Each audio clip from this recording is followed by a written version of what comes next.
اور ایک وقت ایسا تھا کہ آپ صلی اللہ علیہ وسلم مکہ میں صادق اور امین کے نام سے مشہور ہو گئے.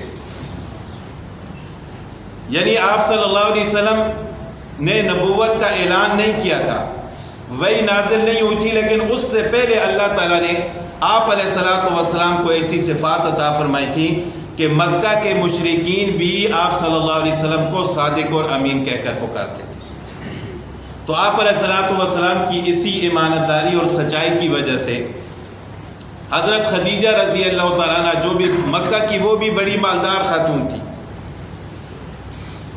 بڑے مالداروں میں ان کا نام تھا، ان کا بھی تجارتی سامان ایک ملک سے دوسرے ملک جاتا، کئی ان کے غلام تھے، وہ اپنے غلاموں کو مال دے کر بیچتی تھیں.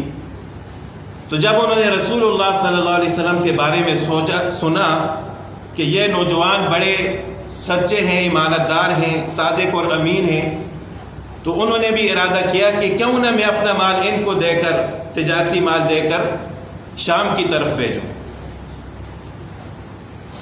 اور انہوں نے جب آپ صلی اللہ علیہ وسلم سے بات کی تو آپ صلی اللہ علیہ وسلم نے ان کی بات مانی کہ ٹھیک ہے، میں آپ کا سامان لے کر جاؤں گا. اور انہوں نے رسول اللہ صلی اللہ علیہ وسلم کو دگنا نفع دینے کا بھی وعدہ کر لیا کہ آپ میرا سامان لے کر جائیں، میں آپ کو دگنا نفع دوں گا.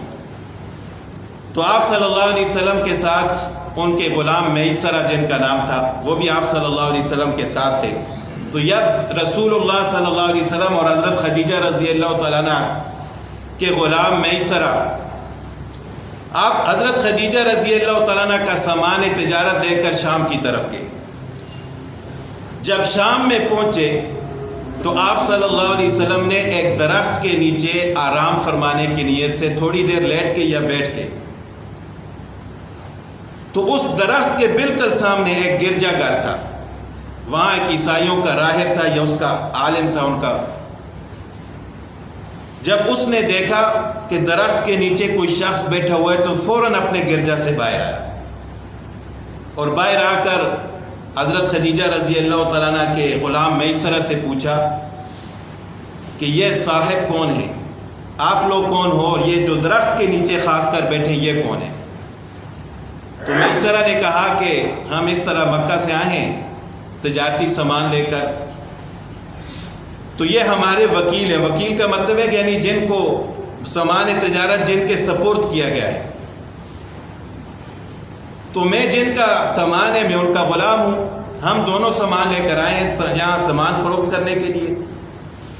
تو میسرہ نے پوچھا کہ آپ اتنے تعجب سے کیوں پوچھ رہے ہو، خاص کر ان کے بارے میں کہ یہ جو صاحب درخت کے نیچے بیٹھے ہیں یہ کون ہے.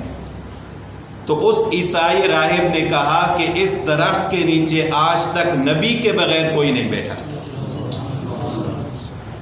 آج تک اس درخت کے نیچے جب بھی کوئی بیٹھا ہے نبی بیٹھا ہے، نبی کے بغیر کوئی نہیں بیٹھا. تو اس وجہ سے میں پوچھ رہا ہوں کہ یہ کون ہے. یہ آپ علیہ الصلوۃ والسلام کی نبوت کی نشانیاں تھیں. پھر اسی سفر سے واپسی پر وہی میسرہ جو حضرت خدیجہ رضی اللہ تعالیٰ عنہ کے غلام تھے، وہ خود اپنا واقعہ بیان فرماتے ہیں کہ میں نے سارے راستے میں دیکھا، گرمی کی تپش تھی، وہاں پر تو گرمی ویسے بھی زیادہ ہوتی ہے، تو سارے راستے میں اللہ تعالیٰ نے ایک فرشتے کو بھیجا ہوا تھا.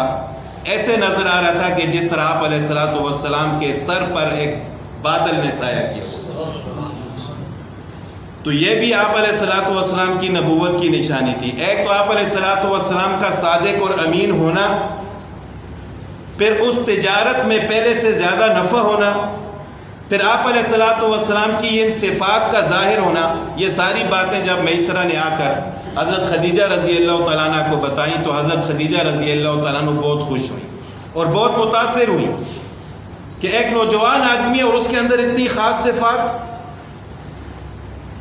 تو انہوں نے آپ علیہ الصلوۃ والسلام سے نکاح کرنے کا ارادہ کر لیا اور خود انہوں نے آپ صلی اللہ علیہ وسلم کو نکاح کی دعوت دی.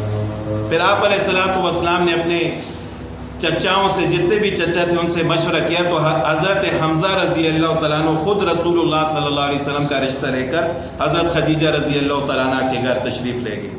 اور پھر آپ صلی اللہ علیہ وسلم کا پہلا نکاح حضرت خدیجہ رضی اللہ تعالیٰ عنہ سے ہوا.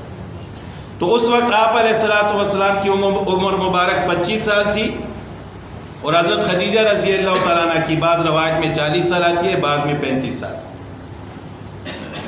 لیکن آپ علیہ الصلوۃ والسلام نے جب تک حضرت خدیجہ رضی اللہ تعالیٰ عنہ زندہ تھیں، آپ صلی اللہ علیہ وسلم نے دوسرا نکاح نہیں فرمایا.